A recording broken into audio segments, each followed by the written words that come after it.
Morning, commissioners and members of the public. The commission is holding this webinar as the second of a series on measuring transportation impacts. The commission recognizes that there are several modeling tools used during project development.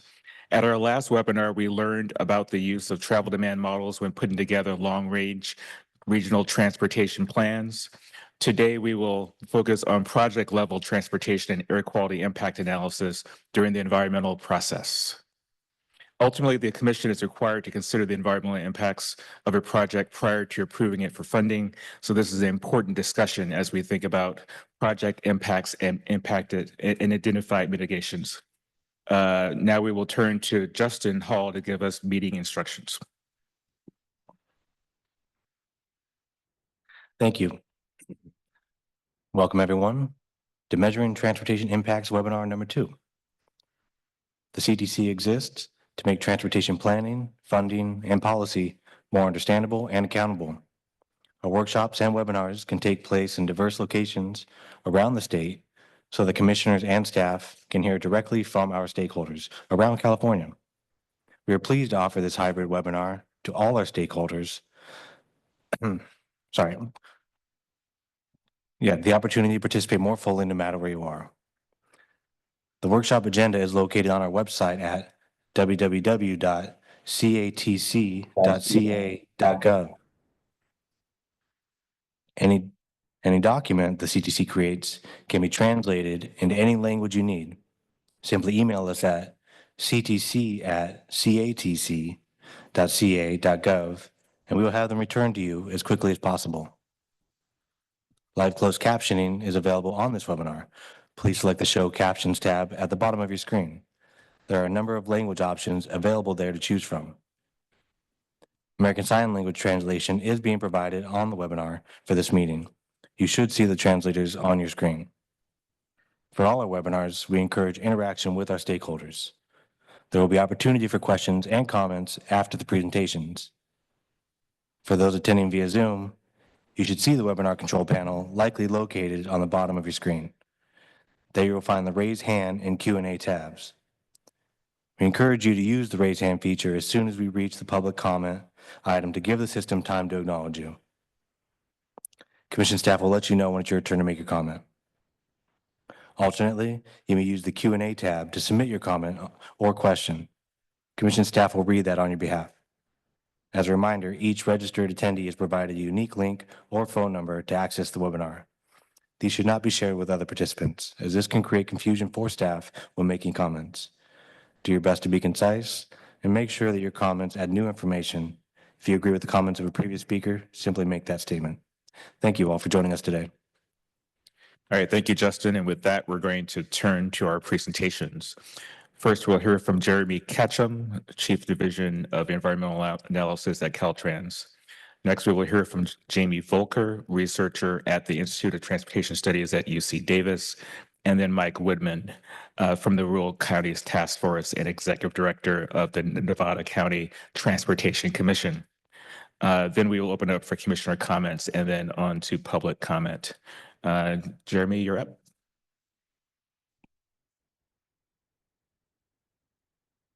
Thank you. All right, thank you for having me. Yes, I'm Jeremy Ketchum. I'm the Division Chief for Environmental Analysis at Caltrans headquarters and happy to be here to talk about measuring transportation impacts. Next slide, please. There we go. So I was asked here to talk about transportation impacts under CEQA, both the background and the process. So I'll be covering that and also air quality impact analysis. Next slide, please. So a little background on SB 743. SB 743 was signed into law in September 2013. The legislation intended to promote infill development, reduce greenhouse gas emissions, and improve public health through implementation of active transportation projects. In December 2018, CEQA guidelines were updated to reflect these regulatory changes. The Governor's Office of Planning and Research, now known as Office of Land Use and Climate Innovation, LCI, released a technical advisory in December 2018, which includes recommendations on how to assess VMT, thresholds of significance, and mitigation measures. SB 743 required LCI to identify new metrics for evaluating and mitigating transportation impacts under CEQA. LCI identified vehicle miles traveled as the new metric that should be used to analyze effects of land use projects on the transportation network. For transportation projects, the lead agency has discretion to choose a metric that is consistent with CEQA and other local planning requirements and priorities. Statewide implementation of the SB 743 requirements went into effect on July 1, 2020. Also in 2020, Caltrans released its guidance and policy related to SB 743. Caltrans chose to identify induced VMT as the measure for transportation impacts consistent with the LCI technical advisory. Two primary guidance documents were released by Caltrans in 2020, known as the Transportation Analysis Framework, TAF, and Transportation Analysis under CEQA, TAC. The TAF focuses on technical aspects of traffic analysis, while the TAF is more focused on CEQA guidelines, or CEQA considerations, I should say. And note that both the TAF and the TAC are both being updated at this point in time, and new releases of those should be out fairly soon. Next slide, please. So this slide describes the steps for conducting SB 743 analysis at Caltrans. In these first 4+ years of implementation, and due to the fact that VMT analysis and mitigation has been new, Caltrans headquarters has been involved in reviewing documents related to the steps identified in the slide. Headquarters review is focused on consistency with the TAF and TAC that I just mentioned on the last slide. A risk assessment is done early in project development to help identify whether projects will be able to be screened or require more intensive analysis and/or mitigation. During the project approval and environmental document phase, technical studies are scoped and prepared to assess VMT-related impacts. Mitigation is identified to offset impacts that are identified.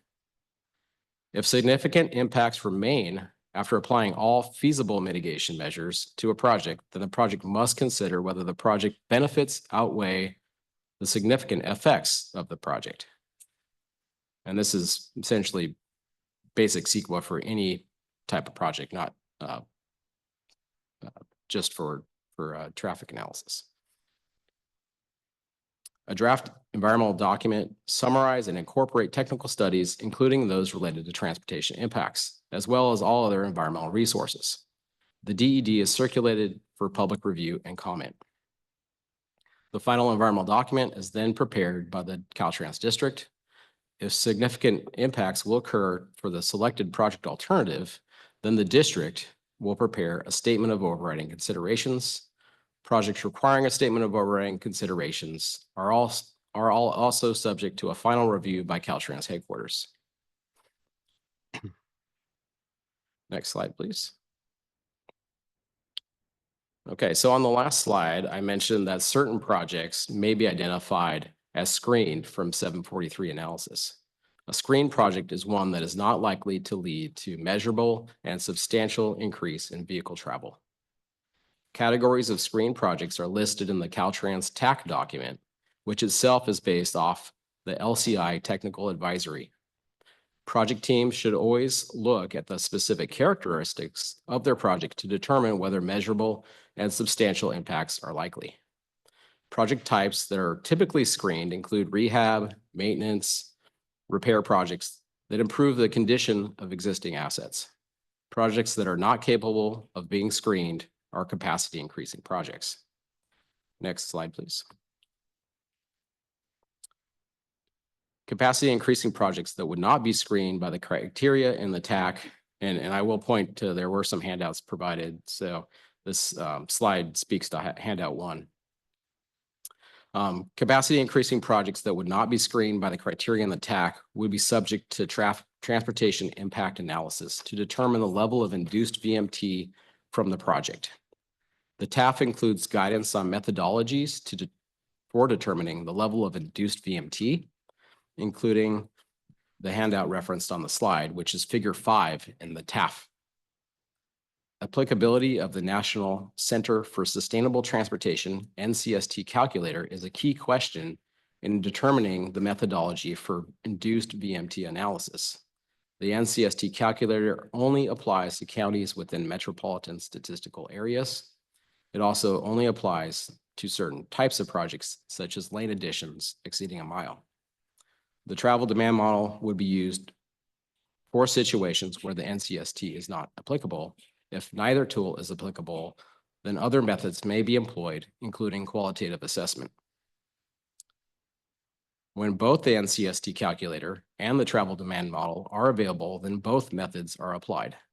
The travel demand model would be utilized in situations where any deficiencies are disclosed, results are within 20% of the NCST calculator, or substantial evidence otherwise supports its use. Otherwise, the NCST calculator results are utilized for assessing induced VMT impacts. Caltrans continues to review tools and consider updates. A team has recently begun investigating additional guidance for rural counties. Next slide, please. So significance and mitigation. Measurable and significant or substantial impacts are considered significant. Mitigation is required to try to reduce VMT impacts to a less than significant level under CEQA. If a project can't fully mitigate, then it must do a Statement of Overriding Considerations, SOC, which requires director's approval at Caltrans at this point in time. Projects that have minimal impacts, such as the types listed on the screen project type list, or consistent with those levels, would not be considered to be substantial or significant. Projects with impacts such as those calculated from the NCST calculator would be substantial and require mitigation. Avoidance is always the first mitigation option that is considered throughout project development. The primary method is to plan and develop projects in a way that does not induce VMT in the first place. Next slide, please. So I was also asked to talk about air quality. So this slide is referring to that.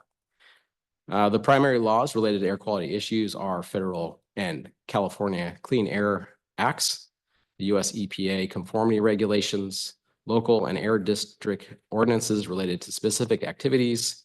Air quality is a required subject for the environmental analysis per NEPA and CEQA. These laws and regulations are to protect human health by reducing and controlling air pollution, both stationary and mobile sources. For transportation, the goal is to protect near road communities. Next slide, please. There are several steps in the project level air quality analysis. And there's a nice long chart that I have provided you all. It's a very complex process. The starting point is a traffic data analysis with data pulled from the travel demand model used for regional analysis and forecasting. Traffic data is then used to estimate emissions using CT-MFAC, populated by emission factors from California Air Resources Board's MFAC. It calculates exhaust and non-exhaust emissions and mobile source air toxics, which are MSATs, emissions, and fuel consumption by NEPA, for NEPA and CEQA analyses. Use of MFAC is approved by the United States Environmental Protection Agency for use in conformity analysis. Conformity applies to areas of the state that are in non-attainment or maintenance for federal air standards. Certain project types are not likely to contribute to increased emissions and would be exempt from air quality conformity. Projects that are not exempt from conformity analysis will be required to perform interagency consultation with a working group that includes various parties, including US EPA, Federal Highway Administration, Caltrans, CARB, and others that may vary based on region, but generally would include local air districts, regional planning organizations, and others. Based on characteristics of the project, the transportation interagency consultation concludes with a determination of either a project of air quality concern or a non-POAC, a project of air quality concern type project. Projects of air quality concern are subject to more detailed hotspot dispersion analysis, which I will discuss the steps of in the next slide. And next slide, please. Oh, wait a minute, I forgot something on that slide. Estimates and analysis are documented in an air quality report for NEPA and CEQA, and an air quality conformity analysis separately is submitted to Federal Highways for transportation conformity determination. Okay, next slide. Thank you. So project level air quality analysis, as indicated on the last slide, if a project is determined to be a project of air quality concern or a POAC, then CT-MFAC estimates are used for dispersion analysis and air mod for particulate matter, which is PM 2.5 or PM 10. And that's the size of the particulates that we're concerned with in those situations. And for carbon monoxide, Caltrans uses the CO protocol in its screening process, and those that are not screened out will proceed to dispersion analysis using CalLine 4. And those dispersion analysis are essentially trying to look at where those pollutants will disperse out into the atmosphere, looking at sensitive receptors along the highway and see how much the concentrations will change with respect to emissions and pollutants based on the project. This slide shows a high-level overview of the detailed traffic outputs needed from traffic models and emissions outputs from CT-MFAC for dispersion analysis. CalLine 4 and AirMod are dispersion models that focus on specific near roadway pollution effects. The project may require revisions in scope to avoid, minimize, and mitigate effects in order to meet conformity. Based on the results of the analysis, and as noted on the last slide, FHWA will issue a conformity determination for those projects that meet federal air quality standards. And that is a step that we take before we finalize the final environmental document. And that concludes my presentation. So thank you. Thank you very much. Next up, we'll hear from Jamie Volker, UC Davis.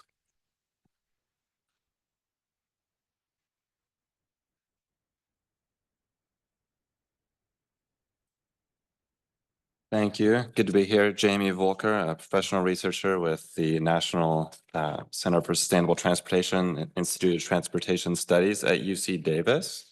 And I was asked to talk today about induced travel and the calculator we developed at NCST. That is one method of estimating project level induced travel from a roadway expansion project. All right, next slide. All right, so I like to start off presentations about induced travel with this slide. So I think it's a good pictorial depiction of induced travel. Is something that people can relate to. I think a lot of folks here and listening have probably been in a situation where maybe you're stuck in traffic and you say, oh, well, if there was just one other lane, you know, we'd be moving a lot faster. And that's true. If a lane magically appeared, you would be moving faster. But what happens in the long run is that you often end up back where you started.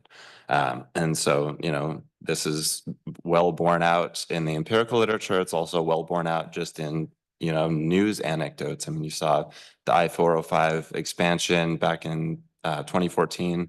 It was, and that basically the next day it had, you know, congestion again. Same thing with like the Katy Freeway in Houston. So there's a lot of well-documented examples, I think, in people's own lives, and then even just larger scale with news reporting. But the problem with this slide is that it doesn't give the full picture. And so it can be a little bit misleading in that induced travel doesn't just happen with congestion. It happens in areas where there's no congestion. It happens in rural areas just as it does in urban areas via different pathways, which I'll talk about. So you could, you know, just as accurately see this picture as there's just 2 cars in the top panel, and then in the bottom panel, it's 3 cars. It's not fully congested, but you're expanding the roadway and it's increasing VMT. Next slide, please. And so the induced travel effect can be explained kind of by the basic economic principles of supply and demand. So as the cost of a good decreases, generally consumption of that good will increase. The same tends to be true with driving. So one way that driving can become cheaper is when a roadway is expanded or new road is added in congested areas, areas with minimal accessibility. A lot of rural areas fit that bill, or areas with unsafe, low-speed roads or unmaintained roads that make it unpleasant to drive on, unsafe to drive on, or slow to drive on. And so what that does is it reduces the costs, the perceived cost of driving to travelers, at least initially, because it makes it faster, easier, or safer to access places along the expanded route. Or it could open up new access to places that were previously inaccessible. And so in turn, when you have this reduction in perceived cost, that leads to increased driving. So when the price of driving goes down, vehicle miles traveled go up. Next slide, please. And so this can also be described using, your basic supply and demand curve from Econ 101. So what you see here, you see the first supply curve on the left is the initial supply curve. So that's your existing roadway, and that intersects with demand at the initial point, the V naught, we call it, volume of driving initial. And then what happens if you expand supply, if you expand the roadway, then it shifts the supply curve to the right. It shifts it out. And so you have a new equilibrium reached with the demand curve at a higher level of driving. So V1. And what that represents, that shift in the volume of driving, is the short run induced demand. So this is the increased travel, the increased VMT that is due to people taking longer trips, making more frequent trips, shifting modes from carpooling or transit or active travel to driving, and also route shifts. So people could be taking a longer route, for example. Next slide, please. Okay, and so what this slide depicts is the kind of the secondary shift that happens, where you're actually shifting the demand curve out. And so you'll hear the terms induced travel and induced demand. Induced travel is the broader term that encompasses the entire effect. Induced demand is basically this portion of it, where you're shifting the demand curve out. And so how that works is you're basically making structural changes to the area where people and businesses are moving farther away from urban centers, or you're having people and businesses move into the area, increasing the total number of residents, the total number of businesses. And this is well borne out in the literature, and as well as in anecdotal examples in urban areas, in rural areas. And we cover a lot of this in some of our recent work that we've done. We have some briefs coming out for the Air Resources Board that dive into this effect as well. There's one study that showed that a substantial portion of suburbanization in the post-war era in the United States was due to roadway expansion, for example. There's a recent study in Canada that showed that even in areas that had restrictions on land use, this was a lot of ag land was protected in these areas, which there's a lot of ag land that at least used to be protected in California, although the Williamson Act is basically gone now.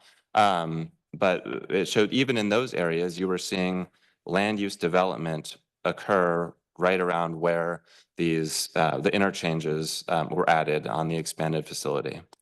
And so I think that's a good example of how, sure, there can be restrictions on land use, there can be regulations, but regulations are meant to change. I mean, in a former life, I was a litigator that had a number of cases down in Imperial County regarding the conversion of prime agricultural land to industrial scale renewable energy. Imperial County has one of the most strict, stringent, like pro-ag land preservation general plans probably in California. But even with that, the county decided, okay, we're going to find a way around that because we really want to promote renewable energy. And so I think, yeah, this will happen. These land use effects do happen even where you have what look like facially to be entirely prohibitive regulatory environments. Next slide, please. And so ultimately what we end up with here is this cycle where, we have problems that we want to solve by adding capacity. So maybe it's congestion, maybe it's air quality, maybe it's safety. And so we build this capacity, and then what that does is, it increases, at least initially, the speeds, the accessibility, maybe the reliability. That's a big thing for people. They want to know why people don't take transit more often, is it's unreliable. They want their to know they're going to get a certain place at a certain time. Increased perceived safety, reduced stress, all of these factors that then lead to people driving more. And then we get back, kind of to where we started, or in the case of air quality, probably or generally a worse place because we have more cars on the road. All right, next slide, please. All right, and so we're talking about measuring induced travel. So it's tough. And why is this tough? It's tough because induced travel is not directly observed. So you can't just, estimate induced travel by comparing total VMT and lane miles at two different points in time. Induced VMT is just one component. It is the component of VMT that is due to a roadway capacity expansion. There are a whole host of other factors that affect VMT too. So you have, the roadway network, you have population, you have economy, weather, topography, a whole host of things, pandemics. COVID significantly changed the amount of VMT on the road, although that's kind of coming back to pre-COVID levels in most places. And so what this means is that, you can't just, compare VMT and lane miles at 2 points in time. You can't just go out on the road and say, oh, that blue car there, that's an induced trip, and that red car is not. No, it's much more complicated than that, and you need to have, empirically estimating this requires robust statistical methods, which have fortunately been honed over the last couple of decades to do a pretty darn good job of teasing out the induced travel portion Sir, of the Can we ask you to slow your pace just slightly for the interpreters? Oh, sure. Next slide. All right, so a quick note before we look at the empirical results. Just want to explain how induced travel is generally measured. It's generally measured as an elasticity, and elasticity is equal to the percentage change in VMT divided by a percentage change in lane miles. So a simple ratio of percentage changes. So an elasticity of 1.0 means that a 10% increase in lane miles would cause a 10% increase in VMT. And in general, an elasticity of close to 1.0 is what we see in the empirical literature for expansions, at least on major roadways, like freeways, highways, and arterials, and at least in metropolitan areas. Next slide, please. All right, so we have a number of reports and policy briefs out that go into a lot more detail on this, and apologies for speaking too quickly before. There's just a lot to go over, and I don't want to bog people down in these things. But just a quick summary here, I think it will be useful of what the research shows. And I have some resources I list at the end of the presentation that people can access for more detailed explication. So some of the main takeaways from the empirical literature, and here what I'm talking about is, the observed changes. So studies that are using actual observed data and estimating the effects that have occurred. They're not forecasting out what an effect might be. They're not based on assumptions. They're using robust econometric methods to tease out the actual induced travel effect that we've seen over decades as roadway capacity has been expanded. And so the key takeaways, so long run elasticities, and what I mean by long run is generally 3+ years. And the long run elasticity would encompass both those shorter term behavioral shifts that I mentioned before, as well as the longer term kind of land use effects and other population effects that capacity expansions can cause. And so in the long run, we see elasticities of about 1.0 for expansions of class 1 through 4 roadways, and short run elasticities in the range of 0.3 to 0.8. In class 1 through 4, that's interstates, that is other highways and expressways, major arterials and minor arterials. We also find, very importantly, that there is a minimal substitution effect. So the additional VMT on a new or expanded roadway is an overall increase in VMT across the roadway network, not just a shift in VMT from one roadway to another. We also find very pertinent to probably what Mike will talk about after me, but we've seen similar long-term elasticities in urban and rural areas. So there is admittedly much less empirical research on rural areas. However, there is good evidence that the effects are actually fairly similar in the long term. Usually there is a lower short-term effect, but in the long term, the elasticities are pretty similar. So an early study by Bob Noland, a professor at Rutgers, showed that the rural elasticity in the long term was about 90% of urban elasticity. Managed lanes induce travel too. That's another important point. Again, there's a lot less empirical work out there, but both theory and the evidence we do have show that managed lanes do increase VMT about in the same, to the same extent as general purpose lanes. Next slide, please. And so I'm not going to belabor these next two slides. They're just here, basically, if you want to refer back to these slides later. But it is just, these are just some of the most recent and most statistically sound empirical studies on induced travel that estimate elasticities of VMT with respect to lane miles in the United States. And so you can see here that the estimated elasticities, which are bolded in the left-hand column, range from a low of about 0.7, 0.8 to a high of over 1.0. And so these are long-run elasticities. I don't include more parochial studies, and I don't include even a lot of the aggregate level larger studies like these, because I just didn't want to belabor it, but they are included in the resources that I cite at the end. Next slide, please. And this is just to show that, it's not just in the US that we see this effect, it's internationally as well. So this is just 3 examples of international studies from Japan, China, and functional urban areas in the major, basically the major metro areas in 29 European countries, and they all show elasticities around or above 1.0 as well. And so again, an elasticity of 1.0 means that, a 10% increase in lane miles in a given area would lead to a 10% increase in VMT. Next slide, please.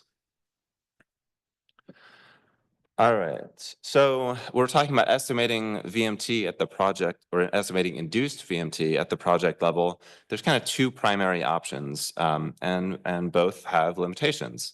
So you have travel demand models. That's kind of the historic approach to doing it, although historically induced travel wasn't estimated often and wasn't included in a lot of environmental impact reports.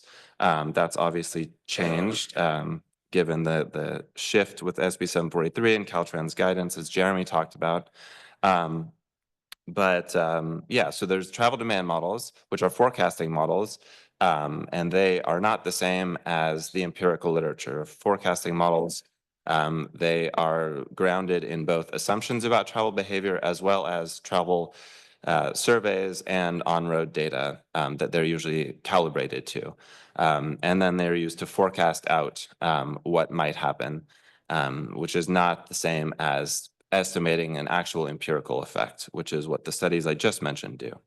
And then there's an elasticity-based estimation, which is grounded in the studies I just mentioned, where it takes this elasticity, say it's 1.0, and then it applies that at the project level. So you say, you're going to expand I-80 by 1 lane mile in Sacramento County. You'd say, okay, what is that 1 lane mile increase? You divide it by all the lane miles of interstates in Sacramento County, and you'd get a percentage, and then you'd apply that percentage to the existing VMT on those facilities, and you'd get your induced VMT.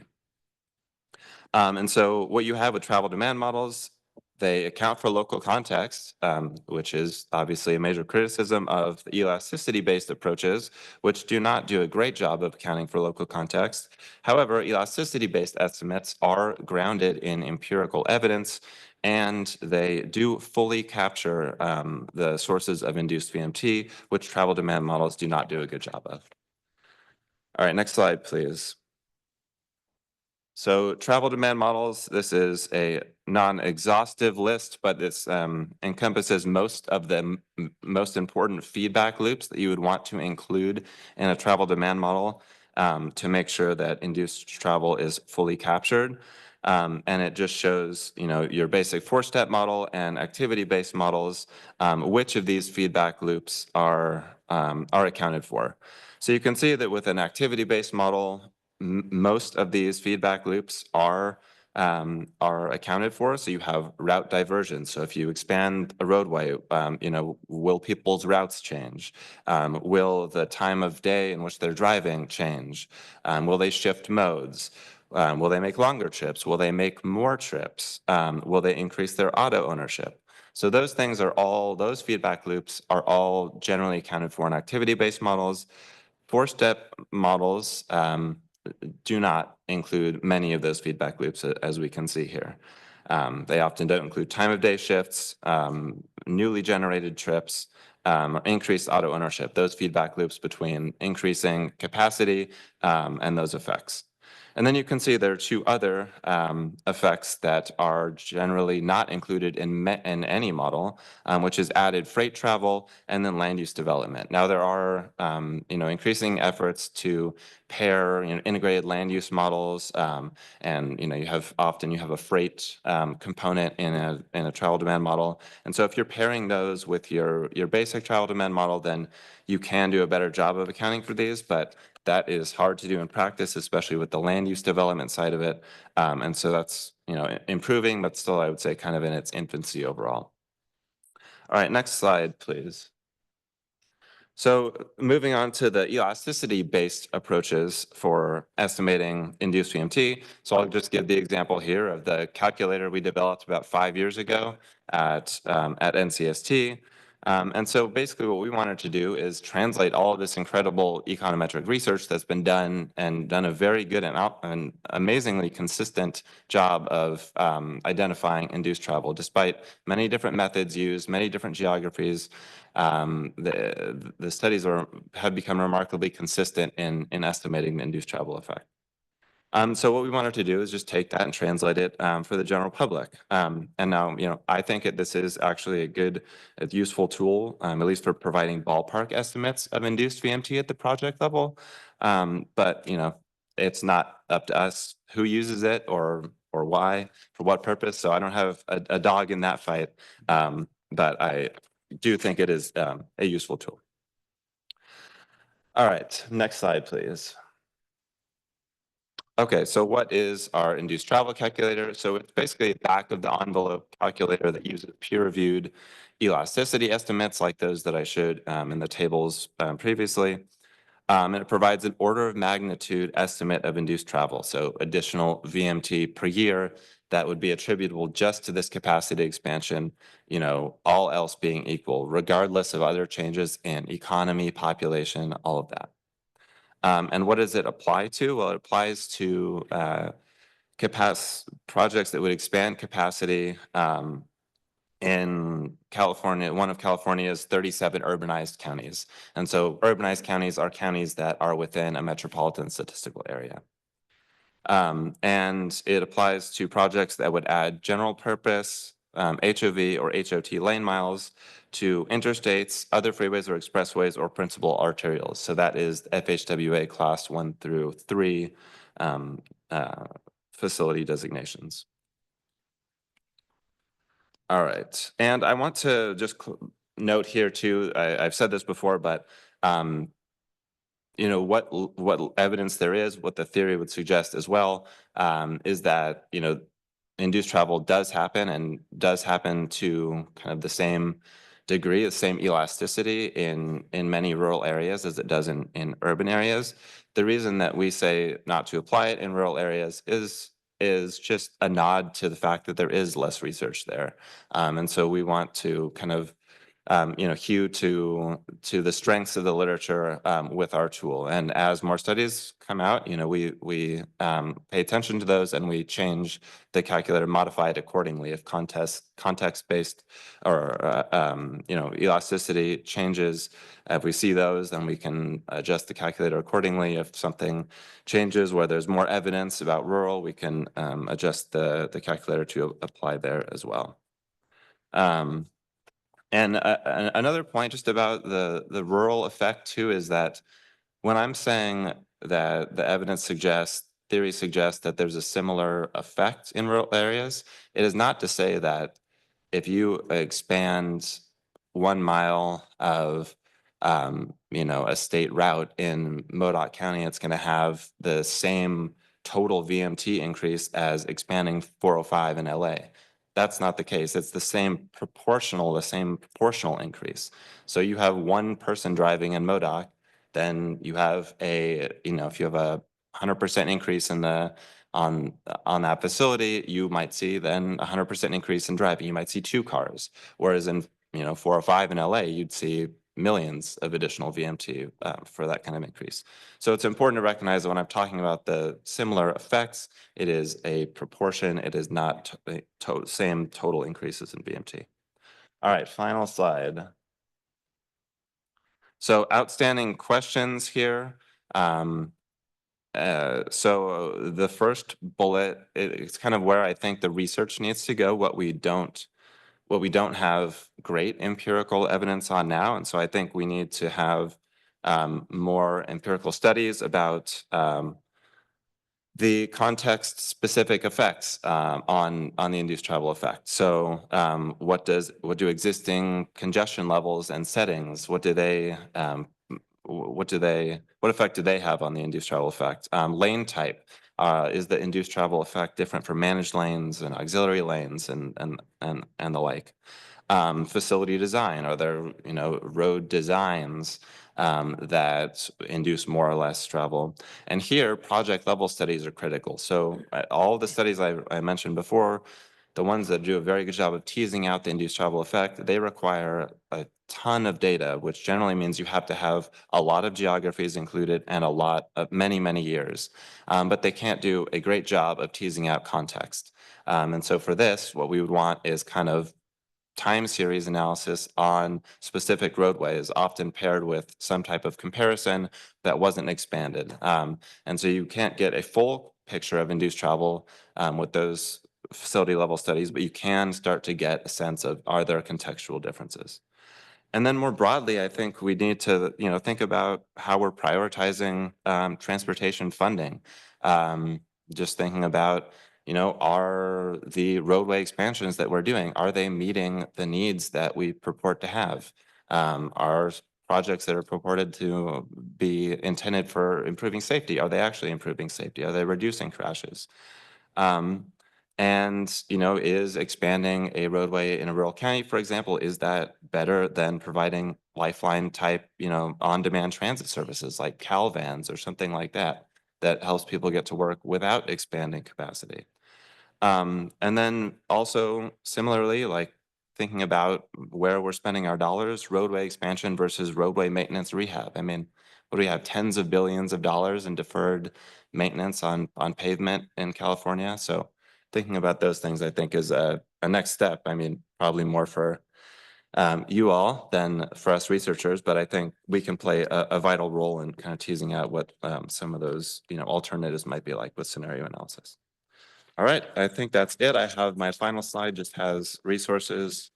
And then looking forward to the Q&A. Thank you.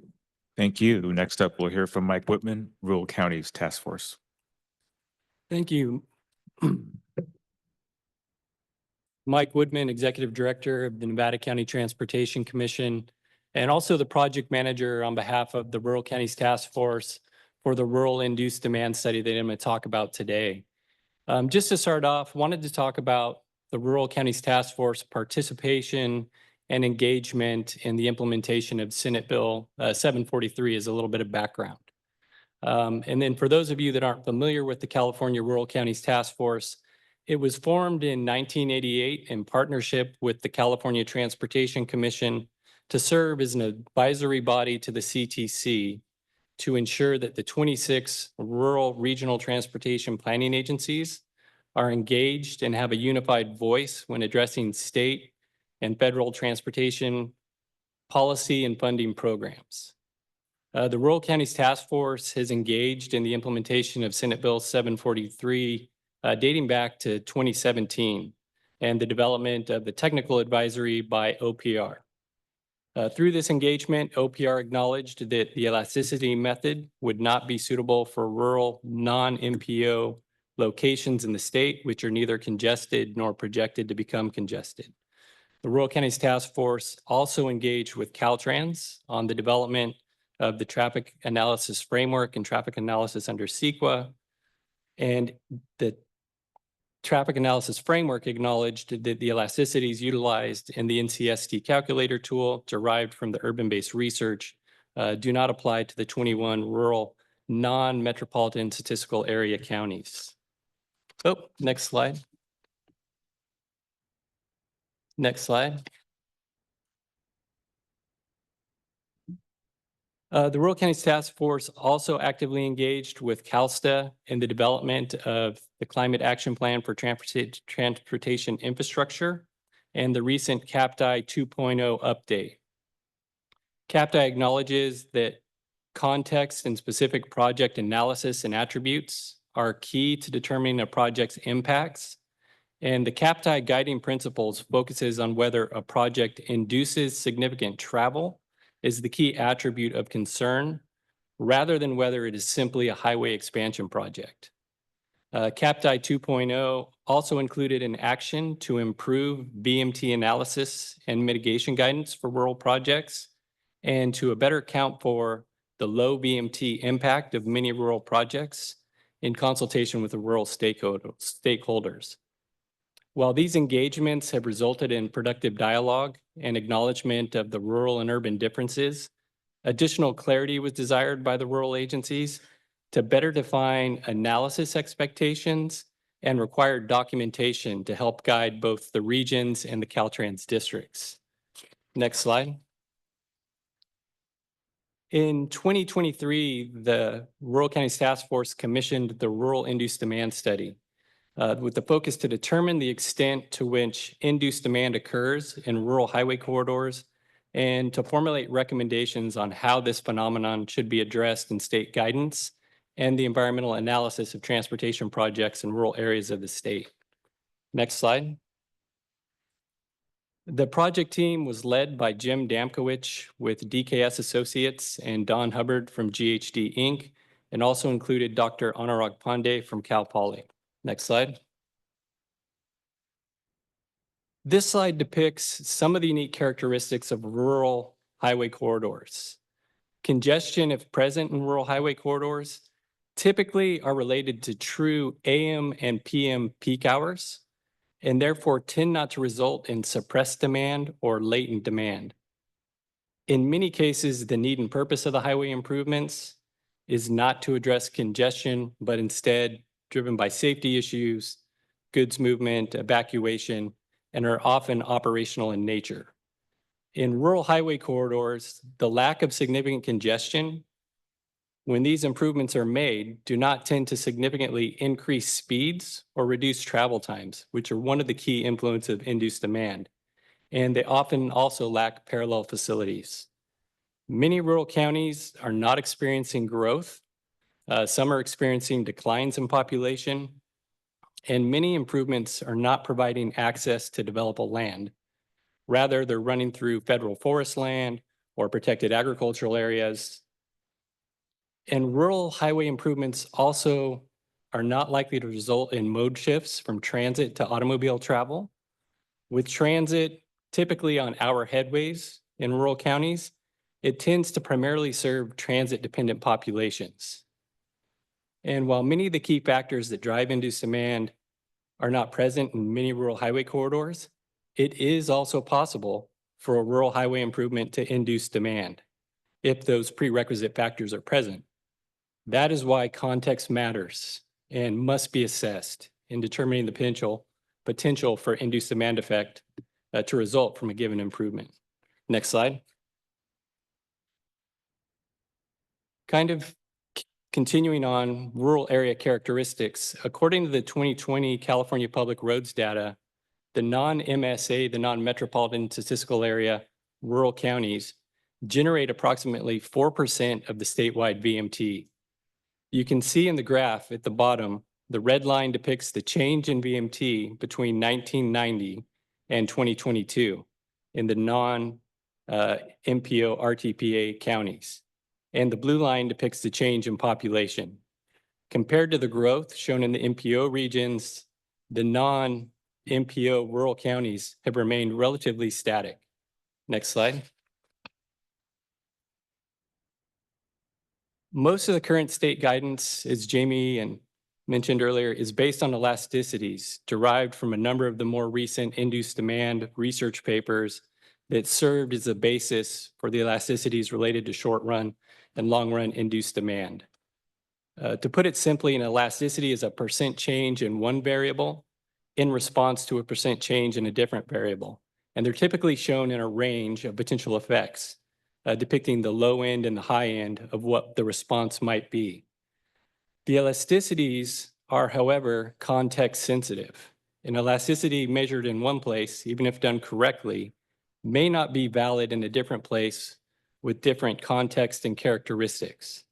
The graph depicts annual VMT related to residential density per acre. You can see that the elasticities at point A, B, and C, based on the residential densities per acre, are not the same and would not be appropriate if applied to one of those other different contexts. Elasticities serve a purpose, but project location and context must be taken into account to ensure an apples-to-apples comparison. There are concerns that application of these elasticities to rural projects that are within the MSA areas may result in overestimating VMT. And there isn't consensus of the induced demand research studies on rural effects of induced demand.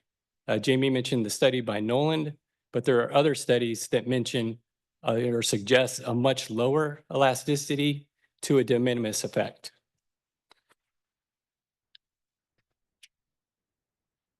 Next slide. I'll just highlight a few takeaways from the literature review that was conducted as part of the study. State guidance and the broad body of induced demand research is based on assumptions on the addition of road capacity measured in lane miles.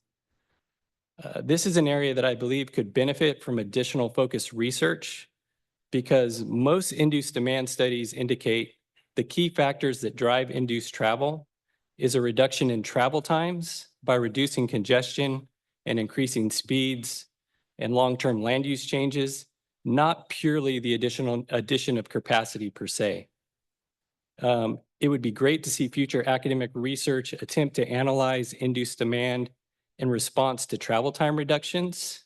Additionally, I think it is important to collect and study data by region to verify induced demand assumptions in relation to the construction of capacity increasing projects, as well as identifying other contributing factors.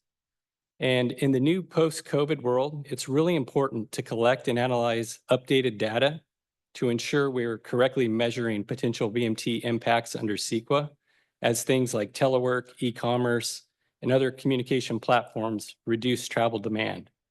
Of the induced demand researches, I think many studies, the latest data typically goes through 2000. Some of the more recent studies go through 2010. Next slide. The team also reviewed studies that included interviews with drivers, and these found that human behavior is not very responsive to small changes in travel times. In order to get an appreciable effect on destination choice, survey respondents indicated that travel times would need to be reduced by at least 15 minutes. Again, conducting additional research in this area could be beneficial to identifying travel demand responses to the reduction in travel times.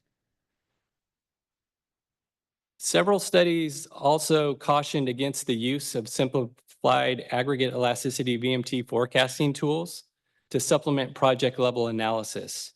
I only included a couple of quotes from those studies, but many other studies had similar cautions. And the key caution is that if applied to an area with different project-specific context or characteristics, it could lead to over or underestimating the VMT impacts. In the absence of better tools, can these be utilized? Yes. But as with all tools used for CEQA analysis, it's extremely important to document the limitations in case of legal challenge.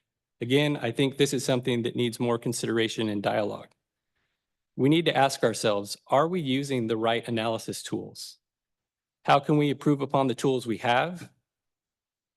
How can we use different tools in combination? How can guidance be modified to allow more flexibility into selecting analysis tools and methods? And we must continue to evolve our approach to induced demand analysis, and that will require a strong partnership between academia, Caltrans, the regional agencies, and professional transportation engineers. Next slide. I'll just highlight a few key findings from the study since I've already mentioned several of these. Once again, project location and context are critical to correctly identifying potential impacts under CEQA, as well as understanding the potential for short-run and long-run induced demand effect. Lane miles are an imperfect proxy for travel time savings, and additional research is needed in this area. Lane miles were used because it was the one data source that was available. There wasn't good data on congestion relief or travel time savings. Next slide. And a key recommendation from the study is to use a hybrid analysis methodology that combines a travel demand to capture the short-run induced demand effect and the elasticity-based approach to identify the long-term induced demand effect. And I'll touch on this more in a minute. Another key recommendation was to develop a screening criteria to help try to determine if projects are likely to induce demand. Next slide. This flow chart shows a relatively simple screening recommendation, and you're looking at, does the project have recurring congestion over extended periods that are likely to suppress trips, causing latent demand? Does the project decrease travel times, I should say, by 15 minutes or more? If yes, you need to calculate the short-run induced demand effect.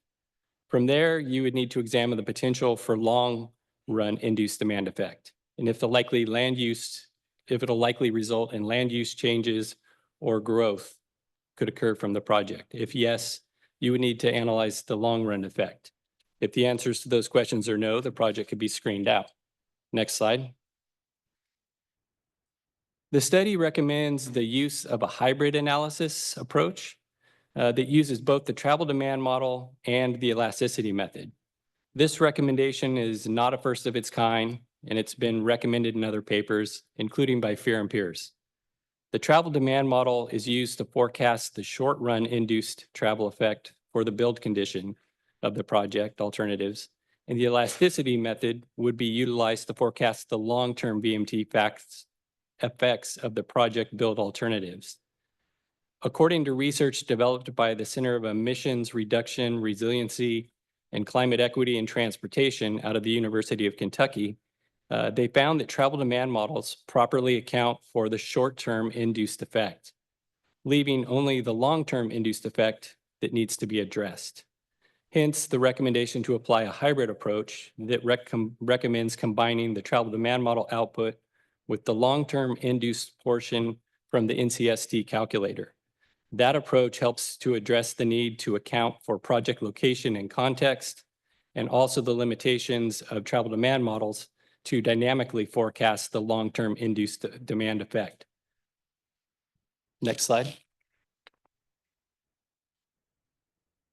This slide just shows the suggested percentages of the components of induced demand elasticity of 1 from the Duranton and Turner research, and identifies the portions in the hybrid approach that could be captured with the travel demand model, and then the portion that could be captured with the NCST calculator. Next slide. The study also included recommendations for potential improvements to the NCST calculator that are intended to provide a more flexible interface that would allow the user to adjust inputs to make the tool more sensitive to specific project context, as well as incorporation of other key factors that drive induced demand responses. The study listed at the bottom of the slide by Byatt, Laird, Falconer, and Roberts, titled Assessing Induced Road Traffic Demand in New Zealand, that was done in 2024, have very similar recommendations. They were exploring the development of a tool to analyze induced demand, and actually came up with a test tool that warrants further consideration, but implements many of these recommendations. Next slide. And so the next steps are going to include coordination with Caltrans, the Rural Counties Task Force, and CalCog to determine how to best implement the study findings into state guidance per CAPTI. And then coordination with university research partners on ways to improve, validate methodologies, tools, and data. And then further analyze newer research and support data collection efforts. One newer research effort that's underway is a study by UC Berkeley investigating the ability to assess VMT impacts of rural capacity enhancing projects. And our study team has provided information and been in contact with that team and participating. So with that, that concludes my presentation. Thank you. All right, thank you. Next up, we will go to commissioner questions or comments. Any? Commissioner Tiffany. I have a lot to say. So we're talking about since I've been on the commission for last year, so one of my favorite subjects, VMT and induced demand in rural areas in particular, given that I come from that kind of area.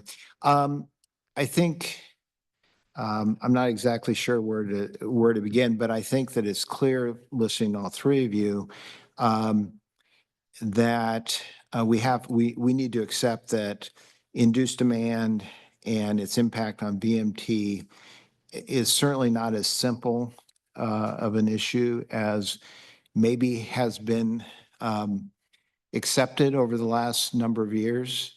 When I first joined the commission, it just seemed like the gospel was induced demand applied to every part of the state, which I think just, I haven't done the study, but based on some of the things that have been reported, just doesn't make sense, frankly. Just common sense doesn't make sense. There's a very diverse state. Often people have said it, but it's true. One size doesn't fit all. And it's good to see that with CAPTI 2.0, there's recognition of that. In looking at, in your presentation, Jeremy, you had a slide there that basically said project types likely to lead to measurable and substantial increase in vehicle travel was basically any kind of adding capacity. I think that with CAPTI 2.0, it's recognized that that may not be the case. There are nuances throughout the state, as Mike, you've pointed out, where just because you expand a highway does not mean that you're going to have significant induced demand and significant increased travel. I mean, you think about it, in rural areas, there's not a limitless amount of demand. I mean, there's a certain number of people that live there. So anyway, I think that that's something very important we need to recognize. And I hope, certainly hope that Caltrans and our commission will be, from my point of view, will be pushing this, is that we need to embrace what is in CAPTAI 2.0 and make sure that that gets looked at and gets implemented, because I don't think one size does fit all. And so, and, you know, looking at Jamie, your presentation, and there was a slide that talked about, and you have, I'm glad to hear that you're saying that you have admitted that there's not nearly as much study on rural areas. I think that there was a slide there that basically said that rural elasticity was roughly 90% of urban elasticity, which again, although it's not necessarily applied to I realize all the rural counties, you know, that's concerning to me, because I just can't imagine it's a one-to-one elasticity or close to it when you're talking about rural areas. So again, I think that that's something we need to look at. The other thing is that just from a practical standpoint, rural areas do not have, and when I say rural areas, I'm not just talking about rural counties. I'm not just talking about the 21 counties primarily to the north. You know, there are rural areas that, for example, my county is not part of those 21. It's a rural area, but because it's close to Silicon Valley, it doesn't fall into that area. But there's rural areas of San Bernardino County, for that matter. And so I think that some of those rural areas, many of them do not have the alternatives to go to, whether it be transit or otherwise. So that, you know, I think needs to be factored in. And then the other thing that, and you got it a little, Jamie, you got a little bit into land use issues, but, you know, land use issues really complicates this whole equation in my mind. You've got, there's a huge push for housing, more housing in our state. And yet, you know, in rural areas, in many cases, what we see is, you know, people are living in these rural areas and then they're commuting to where the jobs are. So there's a housing job imbalance. And to me, it doesn't make a whole lot of sense to, you know, force people have to drive to get to jobs. They don't have transit options. Many of these are in the lower income areas, and they're driving to go to areas where the jobs are, and frankly service the wealthier people that are in the more urban areas. And yet, are we going to tell them that we're not going to address their transportation needs? So it's a very complicated equation in my mind. And I don't know how you factor that all in, but I think that that, you know, really needs to be, you know, taken into account. And ultimately, and I don't know how this is looked at, but in some rural areas, is it the expansion of the highway that induces demand, or is it more housing that induces the demand? And if we're as a state, we're trying to build more housing, how do we balance that with the issues that we're talking about today? I don't have the answers, but I do think, I guess my point is, it's very complicated. I think it is very important that, you know, that Caltrans, the commission, that we look at this in a much more holistic way. And, going forward, we just don't automatically look at, if we expand a highway, it's going to induce demand. And so we need to have X amount of mitigation. A question for you, Jeremy. Does Caltrans, we're seeing in situations because of what I was just saying, where you don't have much, you don't have the alternatives like transit. Does Caltrans look at the amount of mitigation that is required on some of these projects relative to the project costs? Because if we get to the point where we have a project and the project cost is $200-300 million and the mitigation is $200 to $300 million, it probably means the project's not going to get done. But does that make sense? And there's not an answer to that right now, I don't think, but I'm just wondering, do you guys look at that when you're looking at VMT and mitigation and how that plays out? Yeah, thanks for the question, Commissioner Tiffany. Yes, we do look at that. We look at that in the statement of overriding considerations piece of the CEQA process. So if costs rise to a level for mitigation that are not feasible, then that would be part of what we look at in terms of moving forward with a project or not moving forward with a project.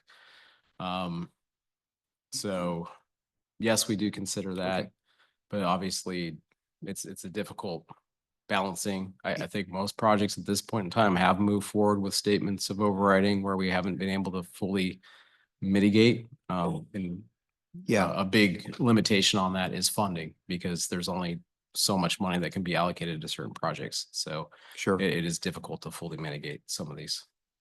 Okay, thank you. Well, anyway, I may have some other questions, but I'm going to turn it over to my fellow commissioners. This is, like I said, I could probably talk for a long time about this. Thank you. All right, thank you, Commissioner Tiffany. I actually have a couple of questions. I'm going to direct them towards Jamie.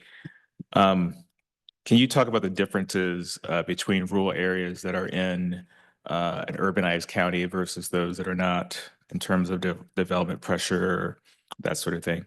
And then second question, you mentioned that managed lanes can, in fact, increase VMT. My question is particularly about hot lanes.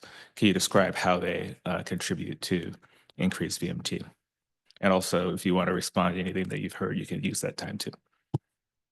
Thank you. Appreciate the question, Commissioner Grisby. So to your first question, rural areas that are part of an MSA, I think in those cases you have more exurban housing development pressures. And so then you might in a rural area that's not part of an MSA. So that's a huge thing that we've seen.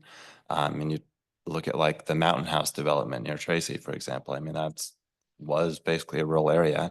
Now you have these people that are living there, commuting down to Silicon Valley or elsewhere in the Bay Area. And so I think there's kind of an inexorable push outward. I mean, that's what the studies I mentioned that looked at the land use spreading that happened as a result of the roadway expansions after World War II. A large portion of that expansion, even where there was not a population increase, there was a spreading out, a suburbanization. And that was, through statistical modeling, pretty clearly shown to be largely due to the roadway expansions. And then I think in rural areas that are part of an MSA and closer to an urban area, and those that are not, there are huge warehousing, data center development pressures that are happening. We have the example in South Fresno now where there's interchanges that have been proposed for basically right where additional industrial uses would be built. And officials down there have basically said one is not going to get built without the other. They're pretty inextricably linked in a lot of cases. And sure, you might see like housing happening before the roadway expansion or just after, but there's a knowledge that this is going to occur. And so probably, almost assuredly, much of that development wouldn't happen without knowledge that the roadway system was going to be expanded. Even in rural areas that are not close to urban areas, I mean, you have either destinations that people want to go to for leisure, for vacation. I was recently up in the Sonora Pass area, out up in the mountains there, and that's not one of the most desirable mountain destinations for a lot of people, or at least not one of the most well-known. You usually go to Yosemite or Tahoe, or further north, but Sonora and that area has become a larger magnet for tourism in recent years, and part of that has been due to things like the East Sonora Bypass project that was built, which makes it easier to get out of Main Street, Sonora, get out of that downtown, get up to, whatever Dodge Ridge ski area faster. We've also seen in that area, which is incredibly rural, Tuolumne County, that when that East Sonora Bypass was built, that was concurrent with a major expansion of the main shopping center in Sonora, the Crossroads Shopping Center. I doubt that expansion would have happened without the highway project. And what does that mean for VMT in that county? Even if you're not inducing people to move there, you are increasing the number of businesses, the number of trips that are being made to those businesses. You're providing an alternate, a bypass, a faster route for certain people who live higher up on the mountain to come down and access those shops. And so maybe you're seeing, instead of people taking, one trip a weekend to go get most of their groceries and whatnot, they can now more readily make multiple trips. So they're reducing their trip chaining and increasing their VMT.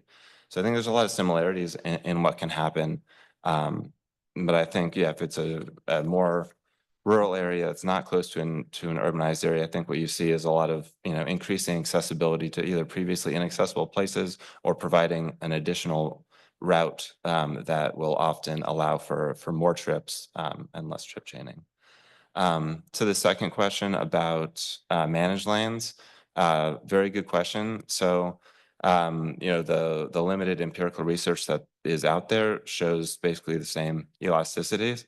And these are not the same kind of, very robust econometric studies that I mentioned before that form the basis for our induced travel calculator for the most part, but they're project level studies that I've talked about. And so what they've found in general is that you have a proportional increase in traffic flows on managed lanes. It's proportional to the percent increase in highway capacity. And there was a recent study out of UC Berkeley that looked at a number of cases, one general purpose and a number of managed lanes. They found, basically the same effect. In fact, I think the general purpose lane had a lower induced travel effect than HOT, HOV lanes. And with HOT lanes, what you're doing is you're both allowing people who are carpooling to use that lane, and you're allowing whoever wants to be in it to pay, who is ever willing to pay to go into that lane as well. So you're almost inherently going to have a greater induced travel effect than an HOV lane by itself. Another complicating factor here, and one reason why we're unlikely to see much of a difference with general purpose lanes, is that there are plenty of scofflaws. I mean, this is something anecdotally from CHP. There just aren't enough people out there to monitor this. Obviously, we have more cameras now, and there can be some kind of video enforcement. But I mean, one reason that, you see plenty of scofflaws who are not HOV, not paying for the toll, using these lanes. And then, theoretically, if you have a toll that is so prohibitive that most people won't use it, that could reduce the induced travel effect to something that's lower than a general purpose lane, but we just don't see that. And I don't know if we'll ever see that. It's conceivable, but I think it's pretty unlikely. And so then what you see is like people who want to go faster, they carpool or they pay their toll, and then it opens up capacity in the adjacent general purpose lanes. That fills up via the same mechanism that leads to induced travel if you're, adding another general purpose lane. Basically, people can go faster and they say, oh, well, this is great. We can go faster in the general purpose lane. More people start driving, and then you kind of end up back where you were. All right, thank you so much. Vice Chair Falcone. Thank you, Chair Grisby, and thank you, Jeremy, Jamie, and Mike for the presentations and for staff organizing this webinar. It's really important to have these kind of conversations in a public setting, even if it's virtual, for folks to really understand the instruments applied to projects against environmental impacts and other impacts from our transportation investments. I had a couple questions, and Jamie, I liked that you brought up Imperial County. I've done some work in Imperial County, actually worked in the legislature that included Imperial County. And when you're talking about Imperial County, I think about the people that live there, especially around this time and going through through the summer. It gets to about 125 degrees, and we will be doing a town hall in Imperial County at the end of the month, and I suspect it will be in the high 90s and maybe even low hundreds when we visit. And so when you go there, you just kind of see, what the conditions are of residents that live there. And while transit is, something that we all aspire to implement in communities, it's really difficult to imagine, especially the abuelitas and abuelitos, taking transit in 120 something degree, or taking a bike to 125 degree weather. And in many of these counties in our state that are rural, these differing, and I'm thinking of the weather and the temperature and the conditions as just one example, is very challenging for folks, and to imagine that they would be able to get to their transit stops, because as we know, transit is takes investment, not only in the infrastructure, not only in the buses and such, and the rail, but also the facilities and the operations. And we're trying to figure out how to fund those, right? So, back to Imperial County, we're not only, when you look at that county, it's not just the transportation that impacts air quality, it's the land. And as you know, Jamie, in the past few years, maybe the decade and a half, a lot of that ag land, some of that ag land has turned over. It's no longer ag land. It's been fallowed because of water transfers, because of solar, because of other uses in the county. And so that has left that land basically a dust bowl, right? And so that has really impacted the air quality of people and I'm not saying that transportation does not, because there's a lot of freight that support the agricultural and in the near future the lithium activities that may be occurring in that county. So, I just wanted to kind of highlight that because you brought it up, and we'll be traveling there at the end of the month, and just to kind of get folks kind of ready for that experience. But I do have a question. We're really interested in looking at the instruments, right? The tools by which we measure these impacts. I have a question for Jeremy. When do you decide? And this is just from my understanding, getting smarter on this topic. When do you decide that the NCST calculator needs to be supplemented by other methods? if you can answer that, and then I have one more question. Sure. So, now thanks for the question, Commissioner Falcone. Um, it, we haven't made that determination yet in terms of supplementation. We are looking at studies, research, looking at what's out there to see if we want to make changes to the existing tools and what's out there. But thus far, we have chosen, we did an expert panel report before we put out the TAF and TAC, and that lined up with some of this empirical research. And so the decision was made to utilize the NCST. It is a quick tool, like Jamie mentioned, for a back of the napkin calculation that's very easy and repeatable. That being said, it has a number of questions that people have also raised about its applicability to different situations, and how precise is it in terms of predicting the effects at certain locations. So we'll continue to review the upcoming literature and research that's out there and consider changes. Mhm. But we don't have a specific, time frame or anything like that in terms of switching tools at this point in time. Okay, thank you.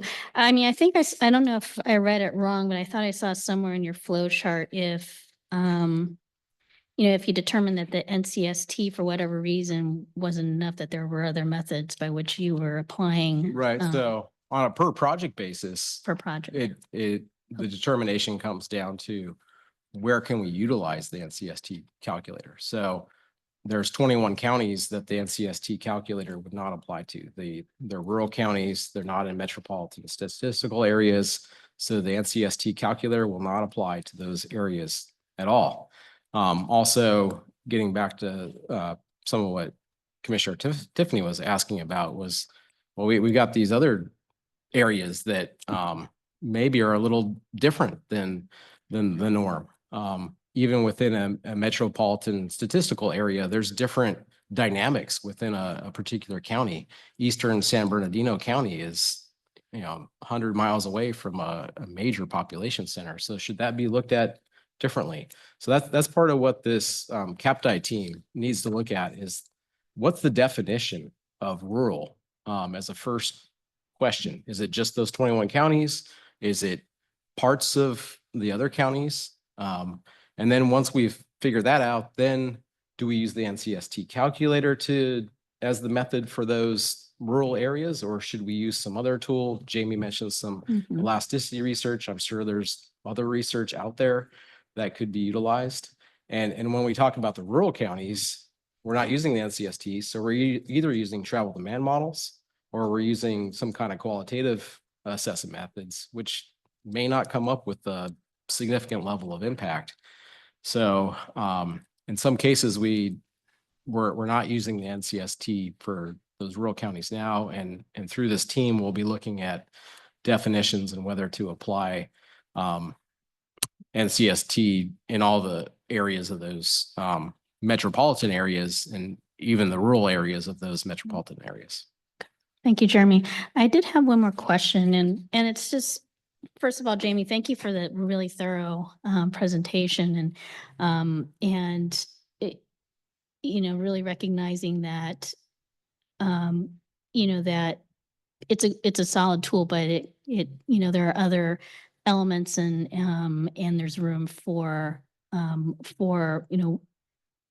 really working and maybe evolving the tool as studies and data continue to come to light.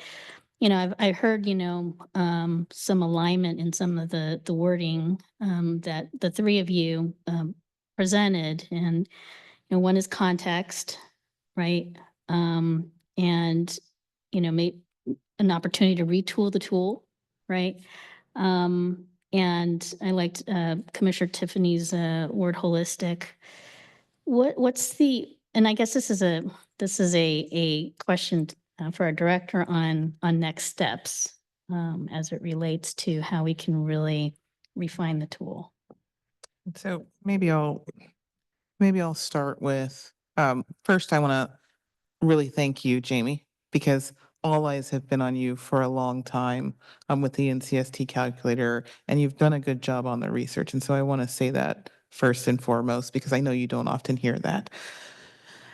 Second, I want to kind of knit us all together because I think what we've heard from each and every one of our panelists is that some amount of discretion is necessary. Additional research is necessary, and that how we use the tool matters, context matters, the amount of congestion matters. I think we've heard everyone say that up there today, and you guys tell me if I heard you all wrong. But there are a lot of similarities to what we're hearing. Now, I'm not going to sit here and say there aren't differences to what we are hearing as well. And I think it's in those differences, and I think even our panelists have acknowledged there are differences that need additional study, that need additional collaboration across our agencies to help us get there. And so I might turn it to maybe the UCs, maybe Mike Woodman, maybe Jeremy, our panelist, to talk about how we can work together to continue to further these things, right? We have CAPTI that acknowledges that we should continue to further these things, and maybe they can talk about some of the things that they've already stepped out to do. But I also want to take the time while I have the mic to address one thing and to remind us all of one very, very important piece in this puzzle is that these are tools. The tools don't make the policy decisions. Policymakers make the decisions.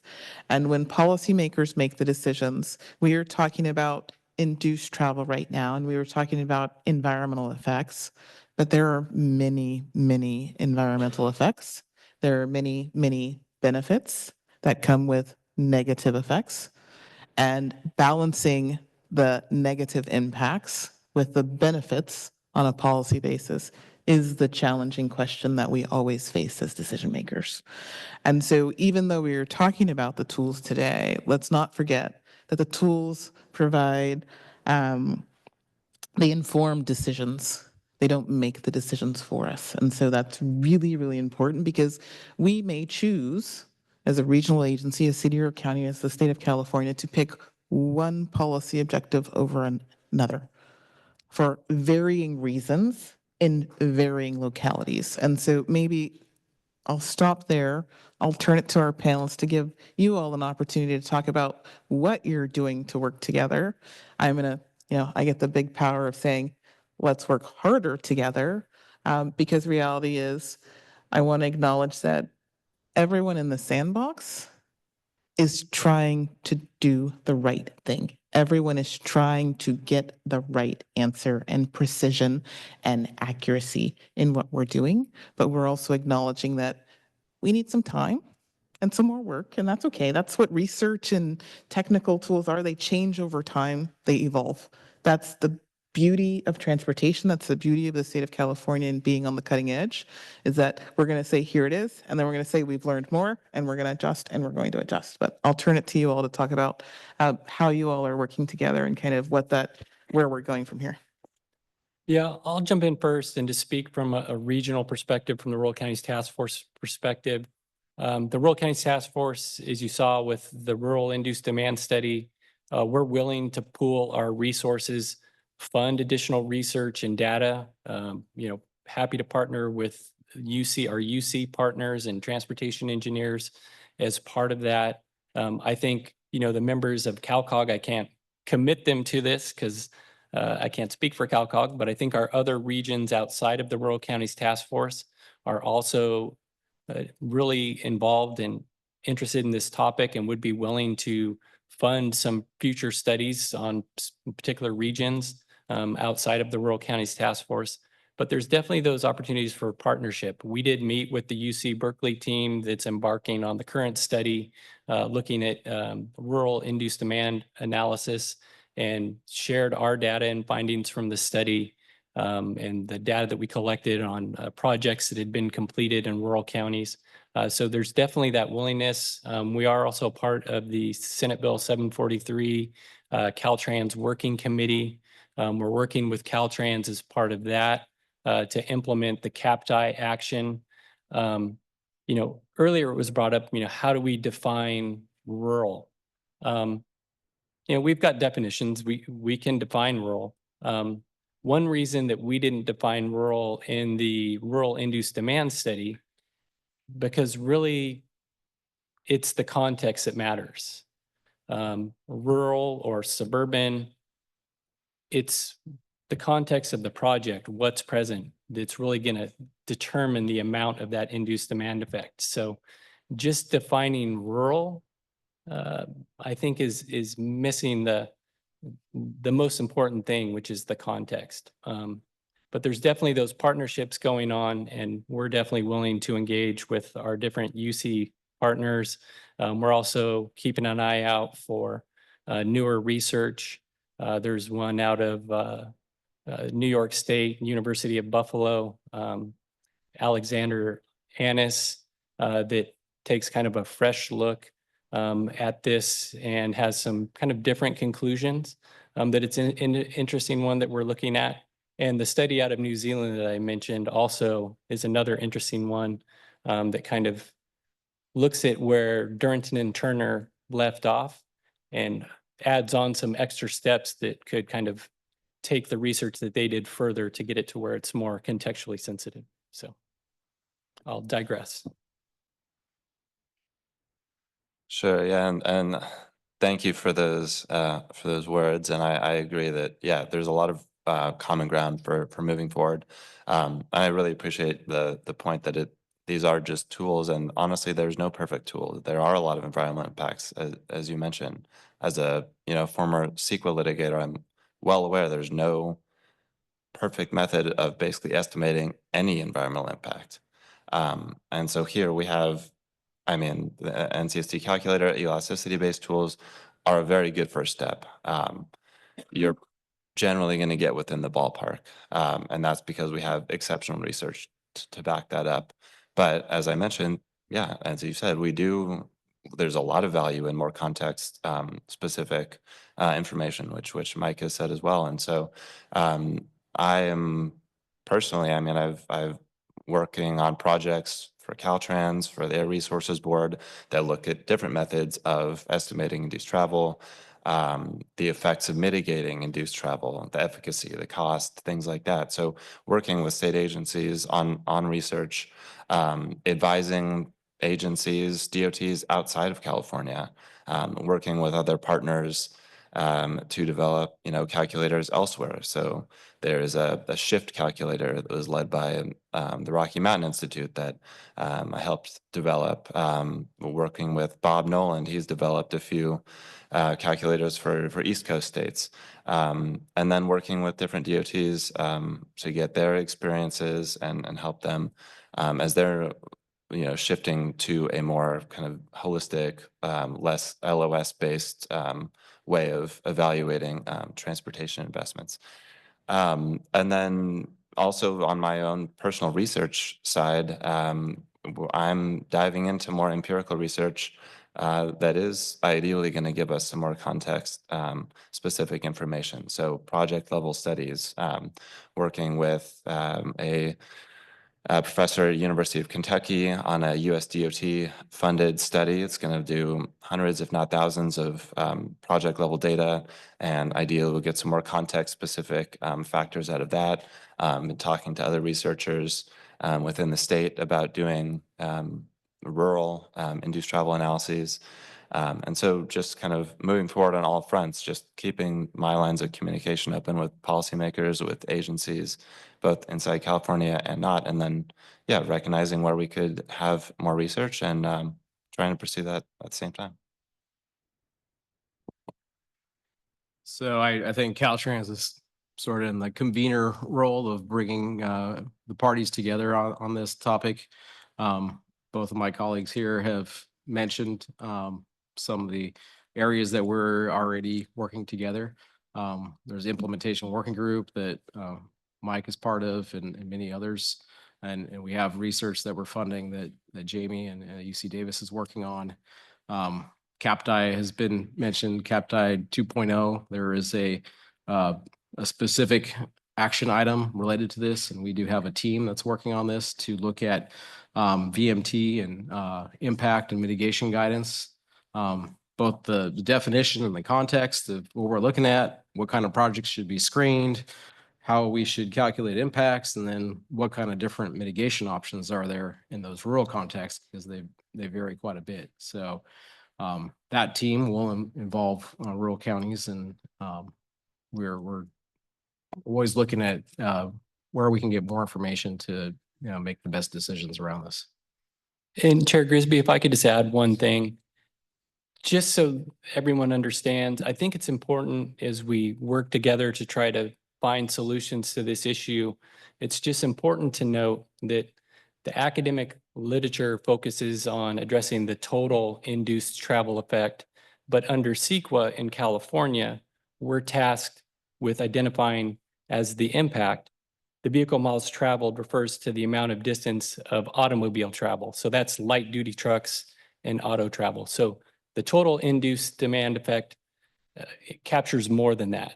So when we're talking about this and what we have to comply with CEQA, we're looking at kind of extracting that piece from the greater research. So it can be done, but it's just something that it's important to keep in mind as we talk about this, that it's a little bit different. All right, thanks a lot. Before we go to public comment, I have one last question. Jamie, you mentioned the Rocky Mountain tool, which has gotten a lot of talk over the years. Does that address rural issues in any different way than the NCST? That's a good question. And no, it doesn't. It uses the same basic approach. And in that case, it applies to, it uses urbanized areas as the unit of analysis. So it doesn't apply to areas outside of urbanized areas. Thank you. Oh, yes, Commissioner Tiffany.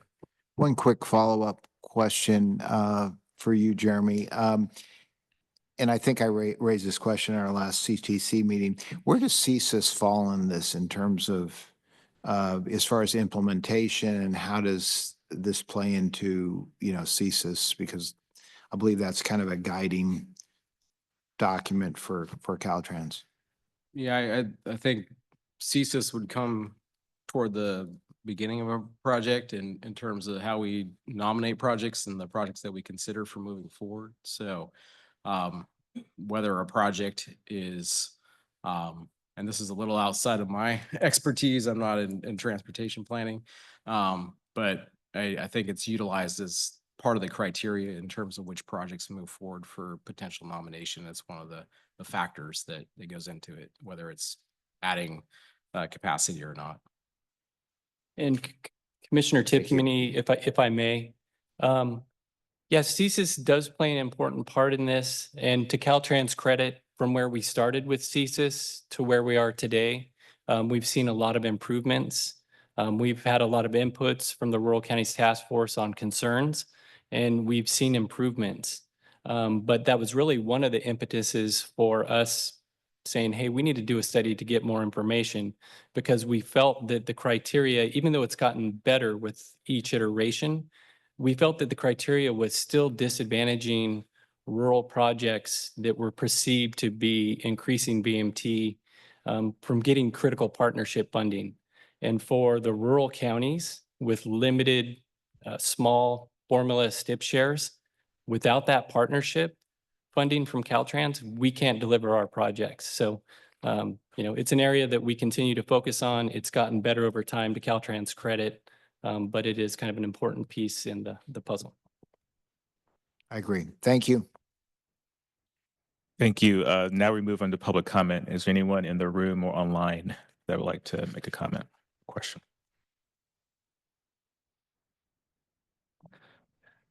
Yes, thank you, Chair. We do have virtual attendees who are aiming to comment. We have some who have provided written comments, as well as several attendees with their hand raised at this time. I'd like to first call on Colin Fisk. Good morning. My name is Colin Fisk. I'm the Executive Director of the Coalition for Responsible Transportation Priorities. We're a nonprofit based in Humboldt County. And I wanted to make a couple of points, which is, as an organization that works in a rural region, we do believe, as you heard from Dr. Volker, that the principles of induced travel apply to a region like ours as well as to urban areas. And just to make a couple of specific points, one is that although, this is a rural region, there are urban areas, and I think that's true in almost every rural region. There are, census designated urban areas. And in our case, the majority of the population actually lives in towns and small cities. And so those are places where there are other mode choices available to folks. There are walking, rolling, biking, and we have a great hardworking transit agency up here that provides transit service. So it does concern us that there might be an attempt to sort of exempt a rural area as a whole or apply a lower standard when a lot of what we're talking about actually happens in these more small urban contexts. Another thing I want to point out is that we often see projects, although we don't have a lot of congestion, we often see projects that are specifically aimed to prevent future congestion and the increased capacity because models are predicting future congestion, and that those kinds of projects would induce demand in a way that just looking at current conditions might not capture. And I think that that is an important consideration when assessing impacts of projects. Thanks.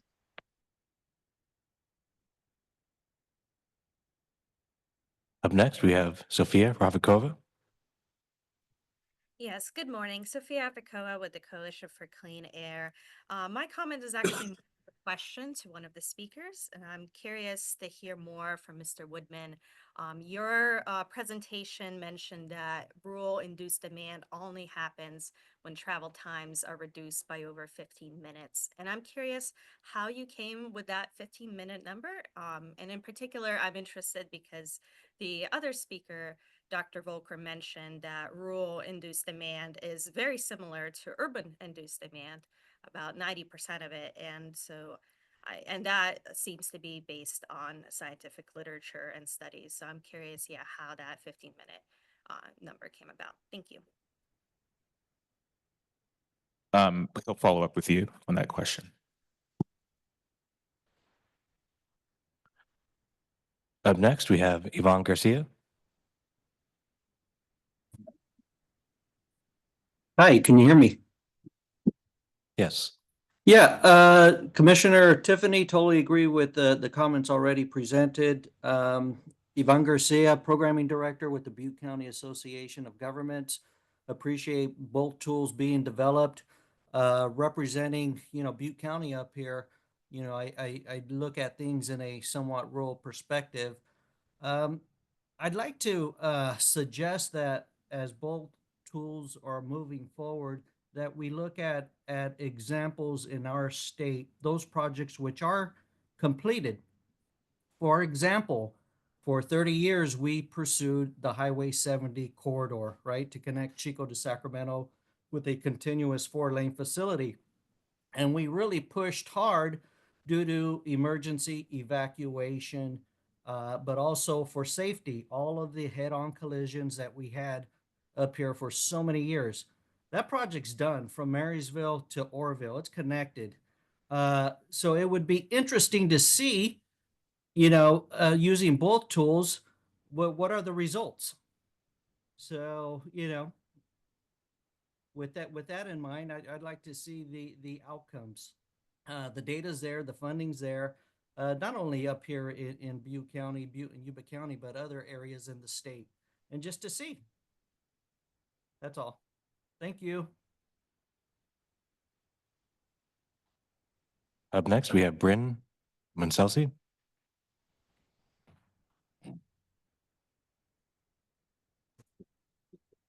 Hi, good morning. Can you hear me? Yes. Good morning. My name is Bryn Moncelsi. I'm Deputy Director of Climate Resolve. I'd like to point out that your two presenters today are coming forward with greatly diverging conclusions and recommendations. And I ask you to consider the credibility and motivations of these two sources as you engage in critical thought about the validity of their findings. I certainly deem the UC Davis National Center for Sustainable Transportation team and their academic peers' studies to have a lot more legitimacy These NCST researchers have devoted themselves to engaging in the most thorough, robust, and intelligent analysis of induced travel out there. And we are incredibly fortunate to benefit from this level of access to their insights and guidance on induced travel assessment methods. And frankly, we'd be foolish to opt instead to follow the RIDS alternative. Let's take this rural induced demand study for what it is, a politically motivated, consultant-produced, bias-laden hit piece that attempts to cherry-pick data and employ incoherent logic and make several demonstrably false claims to poke holes in what we really should be regarding as the peer-reviewed, expert-endorsed state of the science. So I'd urge you to rather listen to the reputable leading experts at top university research centers, even when that means ultimately turning the page on past conceptions of what responsible congestion relief consists of, and to really do right by our state. Thank you. Up next, we have James Pugh. Hi, this is Jamie Pugh. I'm commenting on behalf of NextGen California. Thank you to commissioners and CTC staff for hosting this webinar. My comments pertain primarily to the rural induced demand study discussed earlier, which in our view has some concerning holes, both conceptually and in terms of its content. First of all, the literature review in the study appears to rely primarily on studies that were published about 30 years ago. It's troubling that the study purports to represent a balanced assessment of induced demand literature when its literature review is biased towards findings from the 20th century. It's a simple fact that as research in this area has advanced, the methodology has become more robust, and empiricism, I think, demands that we give recent research more weight than this study does. The study also brushes past one of the crucial components of induced travel, which is that even absent congestion, new capacity can reduce travel times and open up access to greenfield and agricultural lands. And that promotes changes in land use. In other words, it promotes sprawl. And California is currently leading the country in loss of farmland to urban sprawl. And I think that induced travel is a key reason why, and that deserves more attention in this study. So I encourage commissioners and agency partners to take caution in considering the findings from this study. There are other issues with it raised by my colleagues, and yeah, that concludes my comments. Thank you. Up next, we have Michelle Rousey. Hi, I'm Michelle Rousey, disabled advocate and consumer of transit in California. I'm concerned about some of the access and what all was looked at for as our rural areas and our seniors and people with disabilities and their access to and the impacts of changes with transit and how we have an aging population and their availability to be in vehicles and other things as they age. They become dependent on transportation like buses and other vehicles with other people driving or some other access, and that accessibility is not always there with paratransit because of our current system, and rural areas are impacted much more than metropolitan areas. And I just want you guys to be aware of that, and some of the other comments that other people have made about their concerns about the what was presented today, I also have. Thank you.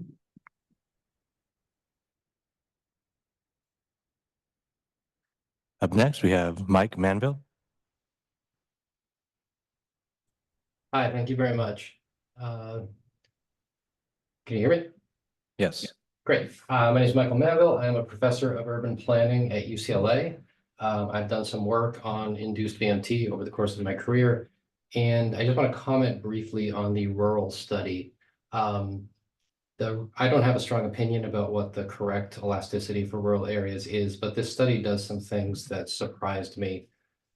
First, it does not really ever explain why a low VMT area would have a different proportional relationship to new road space than a high VMT area. Elasticity is a proportion, so the fact that there isn't much congestion or existing VMT should a priori be captured in an elasticity, and that if you want to undermine that elasticity, you have to demonstrate why that's not the case. Second, as a previous comment has mentioned, it relies on very old literature. And there's a reason why we don't rely on old literature beyond that, just it's old. Before around 2000 or so, we did not have good ways to control for the sort of reverse causality or the double causality between road location and congestion, and now we do. So ignoring the more recent literature really does needlessly sort of handicap your analysis. Third, the reliance on a survey of 600 people from 1993 who said they don't switch their routes unless they can save 15 minutes seems very hard to believe even then. But now with GPS and Google Maps routing you places, it's just strains credulity to think that the only reaction anyone would make in their travel plans is a 15-minute savings. But the biggest issue is that the report has a sensitivity analysis that purports to discredit the NCST tool. And it does that because it shows that the NCST tool does not predict the total VMT that occurs after a project. Just including this analysis to me raises the concern that the people writing this don't understand induced VMT. There's no reason to think induced VMT would ever equal total VMT. And so saying that the NCST tool doesn't work because those two numbers don't match is sort of like complaining that your toaster doesn't work because it doesn't make eggs. And so I would really caution anyone from reading too much into this study because it does not seem very deep or very knowledgeable. Thank you. And that concludes our request to comment. Thank you so much. We want to be respectful of the time allotted for this webinar, so that will be the last comment that we hear from participants today. We want to thank everyone that came today, including our speakers, commissioners in attendance, and those from the public. We appreciate hearing about the environmental process and the tools that are used during that process. We appreciate hearing the collaboration that is occurring via the 743 working group and sub-working group, and hope to hear more about the rural considerations as VMT calculation methodologies are fine-tuned in the future. Please stay tuned for announcements on the last webinar to be scheduled in May or June, and we are now adjourned.